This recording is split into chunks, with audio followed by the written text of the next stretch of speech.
What's up, guys? I'm BTC. Welcome back to the Respawn, a weekly series where I answer your questions. Before I get started, in the last couple videos I have mentioned some of the t-shirts and stuff that I have available, and I did get a couple of questions about whether or not you can get this stuff in Europe. And yes, you can. Not everything is available, but I think most of it should be. Check the website. There should be more information on it there. And once again, thank you guys for the support. I appreciate it.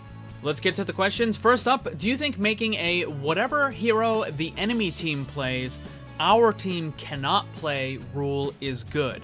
You're talking about exclusive hero picks. This is already common in games like Dota and League of Legends, but you have to remember, those games have over 100 characters, and there is a lot of ability overlap and hero overlap. And what I mean by that is you can ban or you can take one character, and there's still going to be several others that may not be the exact same thing, but they still have a very similar function. There are going to be characters that share very similar abilities and just play styles and that sort of stuff. So you can do that in a game like Dota, but in Overwatch, I don't think that there's enough characters at all. I don't think there's nearly enough ability overlap. And in the current state, I don't think it would be a good idea at all. For the competitive ladder, yeah, it just wouldn't work. In the Overwatch League, maybe you could kind of try to like experiment with it, but again, I don't think it would really work. I mean, you would have to have it so like one team picks a character and then the other team picks a different character and you just go back and forth and stuff, but I just feel that really, whoever gets to pick first is going to have such a massive advantage that I think you would need to have a lot more characters. There would need to be a lot more ability overlap before you could really do something like that in Overwatch and still have it work. Next up, now that the Overwatch League is being moved to YouTube Gaming, how will we get free Overwatch League tokens from watching streams? That is a good question. I don't know. However, they have addressed this. I'm talking Blizzard in the Overwatch League. They've mentioned that they're looking into other methods in order to reward people that watch the streams and that sort of stuff. So we don't have any details right now. When the league first starts up, it's probably not going to be, available right away. But given how big of a deal this is, I mean, we don't know how much that YouTube spent on this because it's not just Overwatch. Like, they essentially bought the entire, I don't know if it was the entire just Blizzard catalog. I think it might be Activision as well. But Call of Duty, Overwatch, Hearthstone, and whatever else, all that stuff is going to be exclusive to YouTube now. And I think that they probably spent quite a bit of money to get it. I mean, the deal with Twitch was like $90 million, and that was just for Overwatch, I believe. So they're probably going to come up with something, but how exactly it's going to work, we don't know just yet. Next up, why wasn't double barrier meta before? Why does Sigma enable it? There's actually a whole bunch of reasons. Some of them are that Orisa wasn't particularly spectacular when she first came out. You also have the role queue system now where we're forced into the 2-2-2. Before then, you could have triple tank, triple support. You had different variations of dive before that. The thing is, Orisa and Reinhardt was the only option, and one of them wasn't able to attack while their barrier was up. But now with Orisa and Sigma, both of them can keep their barrier up, providing a substantial amount of defensive capability, while also being able to attack. So that is just really huge. And back then, before role queue, there was just other things that were way better than running Orisa and Reinhardt together, right? You could do all kinds of stuff. So it just never really was fully effective. Now, with both Orisa and Sigma, though, you have strong defenses and strong attack, and that's why it is so effective, and that's why Blizzard has been nerfing it quite a bit. And speaking of double barrier, just want to throw this out there. I know I'm not the only source that you guys use for your Overwatch news and hero balance and meta analysis and that sort of stuff, but yeah, if one of the other sources that you're using spent the last 6, 7, 8 months repeatedly insisting that double barrier was actually bad, even though it was completely dominating the entire game, you probably shouldn't use that source anymore. Just saying.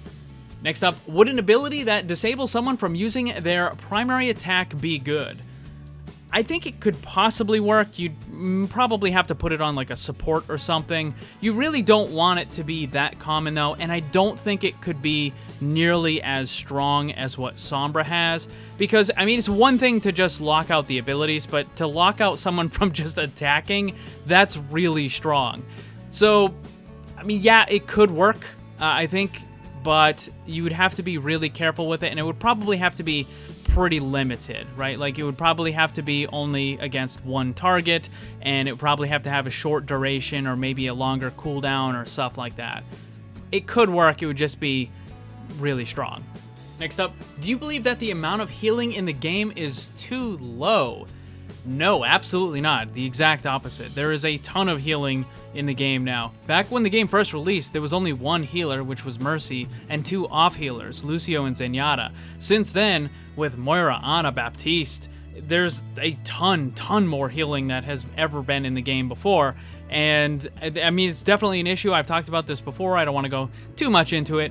But some of the problems with the DPS characters like Genji and soldiers, they were put into the game when healing was really low, so they could do pretty good damage, you know, small chip damage, and it would add up. But now with massive amounts of healing, they're less effective, which is one of the reasons why you see the usage of those characters really low. So, no, there's tons and tons of healing in the game. There's probably too much. Next up, is hacking the immortality field worth it as Sombra now? For the most part, I would say no. I mean, if you can hack it, then you might as well just destroy it, right? So I don't really see a lot of cases where you're going to be better off just trying to hack it rather than just attacking it, right? I mean, maybe if you're using your EMP and you're combined with another DPS ult like Genji or Hanzo or something, then yeah, you could definitely do that. But I don't know. If you can just destroy it, then probably just destroy it.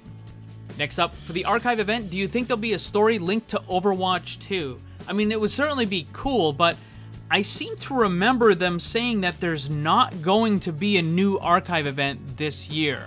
I mean, they're trying to make entire new stuff with the campaigns in Overwatch 2. It doesn't really make a whole lot of sense for them to spend time trying to make stuff for the archive event when they could just keep working on Overwatch 2. I mean, yeah, it's unfortunate, right, for the people that are playing Overwatch. It's like, well, I guess we just don't get any new content, right? But I seem to remember hearing that they weren't making something new for the archives, because I remember being kind of annoyed by it. I don't think there's going to be anything. I don't think there's going to be anything for the archive event.